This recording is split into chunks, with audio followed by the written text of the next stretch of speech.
Hey everyone, welcome back to the channel. So if your Amazon gift card balance is not being applied to your order, you can try these easy fixes that I'm about to show you in this video. So first of all, you need to come here on Amazon. Over here, click on your name on the top right hand corner of the screen.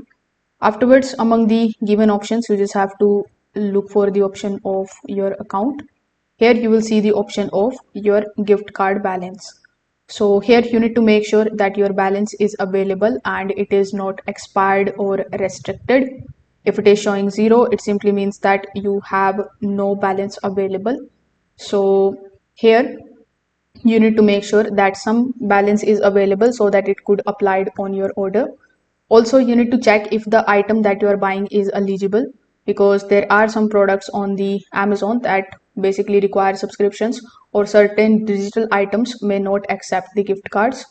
Now you need to check your checkout settings as well. For that, you just have to click on the name or your account and the list option again on the top right hand corner of the screen. Among the given options, you just have to go to your payment page while placing your order. Just make sure that use your gift card balance option is selected.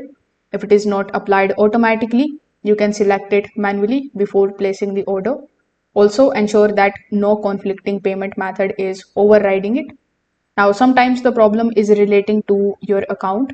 The gift cards are region specific. So make sure that your account or your Amazon account region matches to the gift card region. Also confirm that you are logged into the correct account where the gift card was added. If needed, you can sign out and log back in order to refresh your account details. So if this video helped you out, make sure that you like this video and subscribe to the channel. Thanks for watching.